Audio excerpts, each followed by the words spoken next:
पंडित कमलाकांत द्विवेदी लखनऊ से उपस्थित हूं एक नए विषय के साथ। मेरा यत्न यही अविराम, हर घर हो खुशियों की धाम की श्रृंखला में एक दिव्य कड़ी के साथ आज मैं आपके बीच उपस्थित हूं। आज मैं आपको संतान सुख के विषय में दो ऐसे प्रयोग बताऊंगा, किन्हीं कारणों से या किसी दशा महादशा के फलस्वरूप या प्रारब्ध की किसी माइनस ऊर्जा के द्वारा या शारीरिक अक्षमता के जो भी कारण होते हैं जिनके द्वारा आपको संतान सुख प्राप्त नहीं हो रहा है, उनके जो कारण होते हैं और उसकी जो संभावनाएं हैं, इसके साथ साथ स्कंद महापुराण, शिव महापुराण, लिंग महापुराण से अनुभूत दो ऐसे प्रयोग श्रावण मास में मैं बताऊंगा जो आपके जीवन में बच्चों की किलकारी के जो अरमान आपने अपने मन में सजा रखे हैं उनमें आपको सफलताएं देंगे। निवेदन सिर्फ इतना है कि यदि आप पहली बार मेरे चैनल पे आए हैं तो कृपया मेरे चैनल को सब्सक्राइब कर लें। यदि आपको ये विषय पसंद आता है या कोई जिज्ञासा शेष रहती है तो आप कमेंट का माध्यम चुन सकते हैं। किसी भी ज्योतिषीय परामर्श के लिए आप संस्थान से संपर्क कर सकते हैं। यदि आपके संज्ञान में कोई ऐसा व्यक्ति, ऐसा दंपत्ति है जो संतान सुख से वंचित है, आप उसको शेयर भी कर सकते हैं, क्योंकि मिलेगा वही जो दिया तुमने होगा। यदि आप किसी के सहयोग में एक कदम बढ़ाते हैं तो परमात्मा की बहुत बड़ी कृपा आपको प्राप्त होती है और मानवता पे किया गया ये आपका प्रयास किसी के जीवन में खुशियां भर सकता है। तो जितना भी हो सके इस कार्यक्रम को शेयर अवश्य करें। मित्रों, विवाह के बाद हर दंपत्ति का सपना होता है कि उसके घर में किलकारियां गूंजें, बच्चों की चहचहाट उन्हें सुनाई दे और संतान सुख की उन्हें प्राप्ति हो।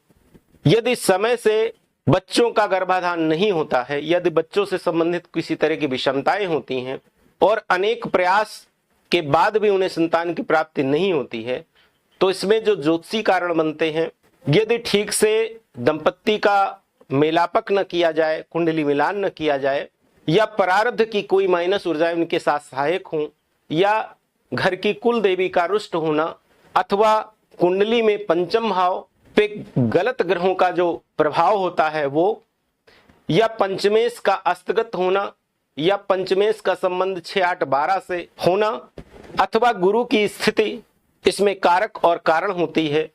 यदि आप इस हेतु प्रयासरत हैं तो पहले पति और पत्नी का कुंडली का विश्लेषण करवा लें, क्योंकि उसके कालखंड होते हैं। यदि उस बीच में इस हेतु प्रयास किए जाते हैं या उनके जो कारण होते हैं उनकी निवृत्ति कर ली जाती है तो संतान सुख के रास्ते अपने आप। संतान सुख में बाधक जो कारण होते हैं उनमें ये दो उपाय आपको संजीवनी सिद्ध होंगे, क्योंकि ये हमारे पुराणों से लिए गए अनुभूत प्रयोग हैं और अनेकों वर्षों से हमारे मनीषियों ने अनेक दंपत्तियों पे इसका प्रयोग किया है।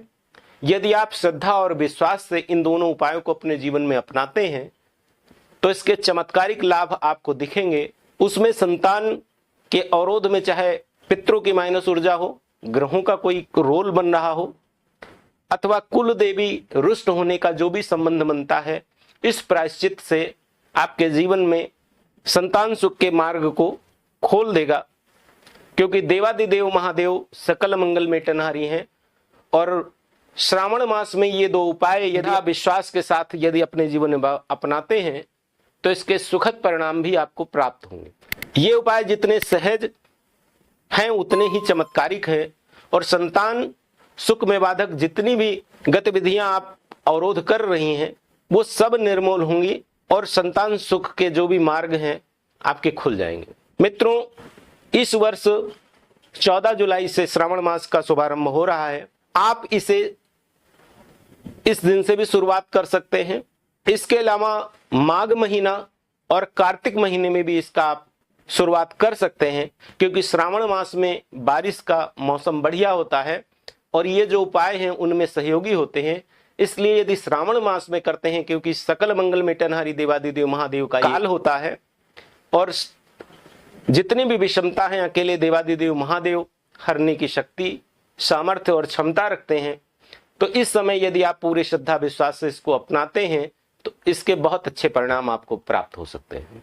मित्रों, सबसे पहले कालखंड में क्या करना है कि श्रावण मास का कोई भी सोमवार का दिन हो या त्रयोदशी की तिथि हो, एकादशी की तिथि हो या कृष्ण पक्ष की चतुर्दशी की तिथि हो, इसमें भी शिव की बड़ी कृपा मिल सकती है। आप पहले से 5 वृक्ष की व्यवस्था कर लीजिए और कुछ स्थान का भी चयन कर लीजिए। यदि आप गांव देहात में रहते हैं तो आप कहीं भी इन्हें रोपित कर सकते हैं, और नहीं तो यदि आप शहर के क्षेत्र में रहते हैं तो भी आप रोड साइड कहीं पे देख लीजिए। व्यवस्था सिर्फ इतनी करती है, ये जो 5 वृक्ष आप लगाएंगे ऐसी जगह पे लगाइए कि वो जग जाएं। यहां तक हो सकता है या ट्री गार्ड वगैरह लगाने की आवश्यकता पड़ती है तो आप लगवा दीजिए, क्योंकि संतान से बड़ा कोई मिशन नहीं होता है व्यक्ति के जीवन में। एक आम का वृक्ष, एक पाकड़ का वृक्ष, एक गूलर का वृक्ष, एक पीपल का वृक्ष और एक बरगद का वृक्ष, ये जो 5 वृक्ष होते हैं ये पंचपल्लों से के नाम से जाने जाते हैं। और जितने भी अनुष्ठानिक या आध्यात्मिक कोई कार्यक्रम होते हैं उसमें पंचपल्लों का कलश बनाया जाता है। और ये पंचपल्लों साक्षात ये जो 5 वृक्ष होते हैं ये देव रूप में हैं और इनके मूल में, मध्य भाग में और पत्ते पत्ते में देवताओं का वास होता है। एक वृक्ष 100 पुत्र के समान होता है, ये भी माना गया है। यदि आप इनको अपने हाथ से इन दी गई तिथियों में आप रोपित करते हैं तो आपके जीवन में बहुत ही इसके चमत्कारिक परिणाम प्राप्त होंगे, क्योंकि इससे अनेक जीव जंतुओं को भरण पोषण भोजन की व्यवस्था होती है। इसके अलावा प्रकृति के ऋण में भी आप मुक्ति पाते हैं, और प्रकृति जब सहायक होती है तो जितनी भी नस नाड़ियां, महिलाओं में ओरी की दिक्कत या कोई और प्रॉब्लम होती है उसमें बहुत ही सहायता मिलती है, और इसके बड़े चमत्कारिक परिणाम आपके जीवन में लक्षित होंगे। मैं आपको श्रावण मास के शुरुआत वाले दिन से ही आपको नित्य अपने सुविधानुसार प्रातः काल का नियम अपना तैयार कर लीजिए, और गोधूल बेला का जो शाम का समय होता है, गोधूल का मतलब होता है सूरज से जो 35 मिनट का समय होता है उस बीच में, ये दोनों उपाय एक दूसरे के पूरक हैं। आपको अपनी सुविधा अनुसार इनकी स्थिति अवस्था को तय करना चाहिए। आपको करना क्या है कि आसपास आप कोई बेल का वृक्ष देख लें और बेल के वृक्ष में प्रातः काल नियत समय पे आपको कच्चा दूध में काले तिल मिलाकर बिल्व वृक्ष के जड़ में डेली अभिषेक करना है पूरे श्रावण मास। बिल्व वृक्ष की दिव्यता साक्षात शिव के रूप में, ब्रह्मा के रूप में और विष्णु के रूप में जानी और मानी जाती है, क्योंकि मूल में ब्रह्मा का वास और तने में विष्णु का वास, और जितनी भी पत्तियां हैं वो साक्षात शिव स्वरूप होती हैं। लक्ष्मी ब्रह्माणी पार्वती जी का वास भी बेल पत्र के जो मूल भाग जहां से वो डंठल 3 पात होते हैं वहां पे होता है। इनकी कृपा यदि आपको मिल जाती है तो कुल देवी पितरों की माइनस ऊर्जा आपके जीवन से निर्मूल हो सकती है। और गोधूल बेला के समय आपको चमेली तेल का एक दीपक, चाहे तो आप दियाली में भी बना सकते हैं या आटे की दिए की व्यवस्था कर लीजिए। चमेली तेल का दीपक आपको बेल वृक्ष की जड़ में जलाना है।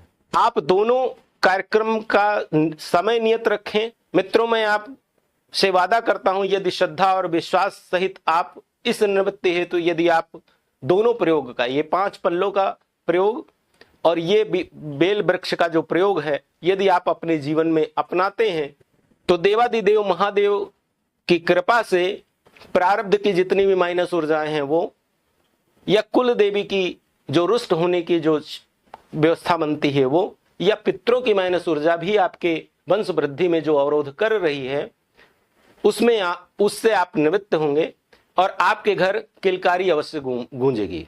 ये उपाय सदियों से अनुभूत है। आपका विश्वास जितना अटूट होगा आपको सफलताएं उतनी ही जल्दी मिलेंगी। लेकिन गर्भाधान के लिए गुरु का गोचर आवश्यक है। गुरु का गोचर यदि पंचम भाव में, भाग्य भाव में, आय स्थान में और लग्न में जब भी होता है, या राशि से इन भावों में जब गोचर करता है पति पत्नी की कुंडली में, तो गर्भाधान की स्थितियां बनती हैं। और उसकी सुखद परिणाम प्राप्त होते हैं। मित्रों, आज मैं इस सुंदर विषय से विराम लेता हूं। मिलता हूं फिर किसी अगले कार्यक्रम में। तब तक के लिए आप सभी को मंगल कामनाएं देता हूं। नमस्कार, धन्यवाद।